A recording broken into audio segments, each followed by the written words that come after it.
एक समय की बात है। गौतम बुद्ध एक दिन सुबह सुबह अपने ध्यान में बैठे थे कि वहां पर एक आदमी आया। यह आदमी अपने आलसीपन से बहुत ज्यादा परेशान था। आलसी आदमी गौतम बुद्ध से बोला, महात्मा जी मेरी मदद कीजिए, मैं अपने आलस्य से बहुत ज्यादा परेशान हूं। आप ही कोई उपाय बताइए जिससे मैं आलसीपन से छुटकारा पा सकूं। गौतम बुद्ध ने उस व्यक्ति से कहा, पहले मुझे यह बताओ कि तुम्हें क्यों लगता है कि तुम आलसी हो। आलसी आदमी बोला, सिर्फ मुझे नहीं, मेरे परिवार वालों को और मेरे आसपास के सभी लोगों को ऐसा लगता है कि मैं आलसी हूं। गौतम बुद्ध ने फिर उससे पूछा, क्या तुम जानते हो आलस्य होता क्या है? आलसी व्यक्ति बोला, नहीं मैं नहीं जानता, किंतु मैं इतना जरूर जानता हूं कि आलस्य बहुत बुरी चीज है। इसकी वजह से मुझे बहुत नुकसान हुआ है जीवन में। गौतम बुद्ध बोले, जिस परेशानी से तुम छुटकारा पाना चाहते हो, पहले उसके बारे में पूरी जानकारी ले लोगे तो उससे छुटकारा पाना आसान हो जाएगा। आलसी व्यक्ति बोला, भगवान इतनी बुद्धि तो मुझ में नहीं है, आप ही मुझे इस समस्या के बारे में जानकारी दीजिए। गौतम बुद्ध बोले, आलस्य एक मानसिक अवस्था है, एक विचार है जिसे जाने अनजाने में हम खुद ही जन्म देते हैं।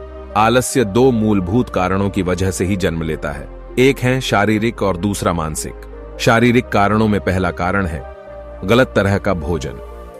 हम सभी जानते हैं कि हमारे शरीर को भोजन से ऊर्जा मिलती है, और यह ऊर्जा सजीव चीजों से मिले तो अच्छी, यानी कि प्राकृतिक रूप से जो हमें भोजन की वस्तुएं प्राप्त होती है, उनसे अगर यह ऊर्जा मिले तो हमारा शरीर इससे अच्छी ऊर्जा प्राप्त करता है। इससे उलट यदि हम निर्जीव वस्तुओं से ऊर्जा प्राप्त करते हैं तो यह हमें आलस्य की ओर लेकर जाती है। दूसरा कारण, हमारी शारीरिक गतिविधियां भी हमें आलस्य के चंगुल में फंसा सकती है। गौतम बुद्ध ने आलसी व्यक्ति को अपने शिष्यों की तरफ इशारा करते हुए कहा कि देखो, इनके चलने फिरने बैठने के तरीकों में तुम्हें कुछ अलग नजर आ रहा है। जब आलसी व्यक्ति कुछ समझ नहीं पाया, तब गौतम बुद्ध ने उससे कहा, मेरे शिष्य जब भी बैठते हैं तो वे रीढ़ की हड्डी को एकदम सीधा रखते हुए बैठते हैं। चलते हैं तो उनके दोनों पैरों के बीच अच्छे से संतुलन बना रहता है, और जब वह सोते हैं तो उनका शरीर एकदम शिथिल रहता है। ऐसा करने से उन्हें रात्रि में एकदम सही तरीके से नींद आती है। आलसी व्यक्ति बोला, लेकिन नींद तो आलस्य का की एक स्वरूप है। बुद्ध बोले, हाँ, अगर उसे ज्यादा मात्रा में लिया जाए तो। बुद्ध ने इस बात को आगे बढ़ाते हुए कहा, नींद कम मात्रा में लोगे तो तुम्हें अगले दिन थकान महसूस होगी, और ऐसा करने से ज्यादा आलस्य शरीर में आएगा। नींद ज्यादा लोगे तब भी यही परिणाम होगा। इसीलिए नींद को ना ज्यादा ना कम, एकदम सही मात्रा में लेना अति आवश्यक है। आलसी व्यक्ति बोला, हाँ, यह तो मैंने भी अनुभव किया है। बुद्ध बोले, अब मानसिक कारणों के बारे में जान लो। मानसिक कारणों में सबसे पहले हैं हमारी पुरानी गलत धारणाएं। अक्सर ऐसा होता है कि हम पहले जिन कामों में असफल हो चुके हैं, हमारे अंदर ऐसी भावनाएं बन जाती हैं कि हम उस काम में हमेशा असफल होते रहेंगे, जिस वजह से हमें उस काम को करने में आलस आता है।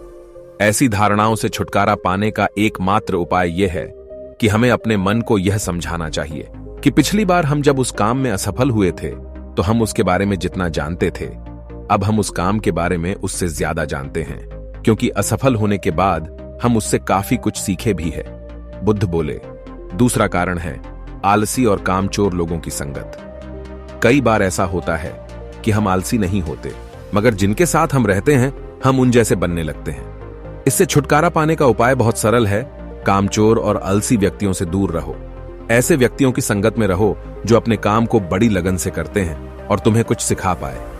गौतम बुद्ध ने तीसरा कारण बताते हुए कहा, यह कारण आलस्य के लिए सबसे बड़ा कारण है। काम को कल पर टालते रहना, यह कारण इतना शक्तिशाली है कि किसी भी व्यक्ति को बर्बाद कर सकता है। इससे बचने का सबसे आसान उपाय यह है कि जो काम जितनी जल्दी संभव हो उतनी जल्दी कर दिया जाए। गौतम बुद्ध ने आलसी व्यक्ति से एक सवाल पूछा, मान लो तुम किसी रेगिस्तान में फंस गए हो और तुम्हें प्यास लगी है, तो तुम क्या करोगे? आलसी व्यक्ति बोला, मैं जल्दी ही रेगिस्तान के आसपास कोई गांव की तलाश करूंगा, या ऐसी जगह की तलाश करूंगा जहां पर मुझे पानी मिल सके। गौतम बुद्ध बोले, अगर तुम्हें काफी देर ढूंढने पर भी पानी ना मिले तब तुम क्या करोगे? आलसी व्यक्ति बोला, मैं तब भी अपनी तलाश जारी रखूंगा, क्योंकि ऐसी परिस्थिति में मेरे पास कोई और दूसरा विकल्प तो होगा ही नहीं।